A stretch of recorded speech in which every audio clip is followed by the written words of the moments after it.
우리는 항상 일이 생각대로 진행되지 않아 답답함을 느끼곤 합니다. 예상치 못한 결과가 발생하는 경우도 있지만 진짜 문제는 계획대로 되고 있는데도 그 속도가 생각보다 느려서 답답함을 느끼는 것입니다. 대부분의 사람들은 생각의 속도와 실행의 속도의 차이로 인해 답답함을 느낀다고 합니다. 이미 생각과 기획은 저 멀리 앞서가고 있는데 현실의 속도는 이제 첫걸음을 떼고 있기 때문입니다. 생각의 속도와 현실의 속도를 맞추기 위해서는 생각의 속도를 늦추거나 실행의 속도를 끌어올려야 합니다. 오늘 영상에서는 그 두 가지 방법에 대해 이야기해 보려 합니다. 먼저 첫 번째 방법은 생각의 양을 10분의 1로 줄이는 것입니다. 생각의 속도를 늦추고 실행의 비율을 압도적으로 높이는 것인데요. 생각과 실행의 간극을 좁혀서 답답함을 해소할 수 있습니다. 과도한 생각은 실행을 지연시키고 현실의 진행 속도와 큰 격차를 만듭니다. 생각을 적절히 조절하면 실행의 속도가 따라와서 답답함을 줄일 수 있습니다. 생각과 실행의 비율을 1대9로 맞추는 것이 효과적입니다. 생각하는 데에 1시간을 활용했다면 실제 행동하는 데에는 9시간을 쓰는 것이죠. 이를 통해 생각에 너무 많은 시간을 할애하지 않고 신속하게 실행으로 옮길 수 있게 합니다. 페이스북의 창립자 마크 저커버그는 2004년에 하버드 대학교 기숙사에서 페이스북을 처음 개발했습니다. 당시 그는 완벽한 소셜 네트워크 플랫폼을 만들기보단 기본적인 기능만을 가진 최소 기능 제품을 출시하는 것을 목표로 했습니다. 초기 페이스북은 사용자 프로필, 친구 추가, 메시지 전송 등의 기본적인 기능만을 제공했습니다. 페이스북 초기 사용자들로부터 많은 피드백을 받았고 저커버그는 이 피드백을 바탕으로 제품을 빠르게 개선해 나갔습니다. 예를 들어 사용자들이 사진을 공유하고 싶어 한다는 피드백을 반영해 곧 사진 공유 기능을 추가했습니다. 저커버그는 완벽한 계획보다는 빠른 실행과 반복적인 개선을 통해 페이스북을 성장시켰습니다. 이것이 바로 페이스북이 빠르게 성장할 수 있었던 중요한 요인 중 하나였습니다. 2020년을 기준으로 페이스북은 28억 명이 넘는 사용자를 확보할 수 있었습니다. 일부 사람들은 생각을 충분히 하지 않으면 실수가 발생할 수 있다고 걱정하곤 합니다. 이는 타당한 걱정이지만 지나친 생각은 오히려 실행을 방해할 수 있습니다. 빠른 실행을 위해 기본적인 계획 수립 후 신속하게 행동에 옮기고 필요할 때마다 피드백을 통해서 조정하는 방식을 취해야 합니다. 이를 통해 실수를 최소화하면서도 실행 속도를 높일 수 있습니다. 두 번째, 실행의 속도를 끌어올리는 방법에 대해 말씀드리겠습니다. 그것은 바로 레버리지를 활용하여 업무를 효율적으로 분담하는 것입니다.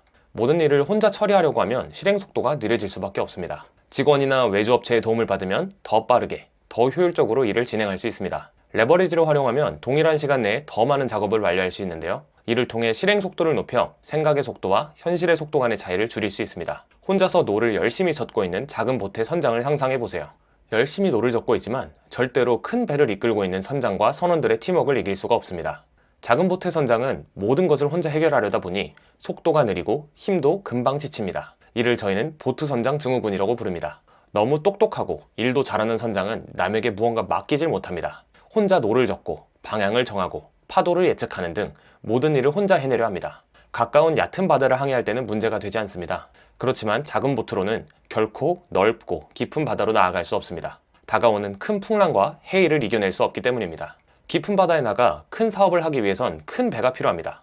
큰 배의 성장은 선원들을 효율적으로 배치하고 각자 맡은 역할을 다하도록 조율합니다. 선원들이 각자 맡은 역할을 이행하기 때문에 배는 빠르고 효율적으로 나아갈 수 있습니다. 큰 배의 선장은 전체를 지휘하며 방향을 잡고 선원들은 구체적인 업무를 맡아 실행합니다. 이와 마찬가지로 우리의 비즈니스에서도 레버리지를 활용해야 합니다. 팀원이나 외주업체와 협력하여 더 빠르고 효율적으로 목표를 달성할 수 있습니다. 외부에 의존하면 내부 통제력이 약해지고 품질 관리가 어려워질 수 있다고 걱정할 수 있어요.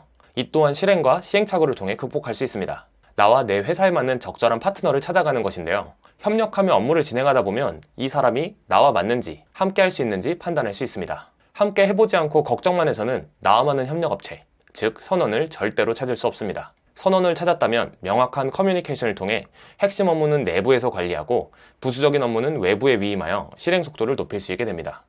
오늘 말씀드린 두 가지 방법을 통해 생각의 속도와 실행의 속도를 맞출 수 있습니다. 생각의 속도를 늦추고 실행의 속도를 높임으로써 업무의 효율성을 극대화하고 스트레스를 줄일 수 있습니다.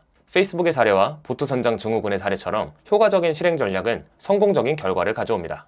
사무실 준비와 운영 과정에서도 마찬가지입니다. 일편단심 오피스 솔루션을 통해 사무실 준비 과정에서 생기는 다양한 문제들을 한 번에 해결할 수 있습니다. 사무실 물건 소개부터 사무실 인테리어, 복합기 렌탈과 인터넷 개통까지 원스톱으로 해결해 드립니다. 더 이상 혼자 모든 것을 해결하려고 하지 마세요. 효율적인 레버리지를 활용하여 더 큰 성과를 이루시기 바랍니다. 고정 댓글에 링크를 클릭하시면 원하는 업무를 요청하실 수 있도록 준비해 두었으니 관심 있으신 분들은 꼭 한번 확인해 보세요. 오늘 영상이 도움이 되셨다면 구독과 좋아요 부탁드립니다. 다음 영상에서도 유익한 정보로 찾아뵙겠습니다. 시청해주셔서 감사합니다.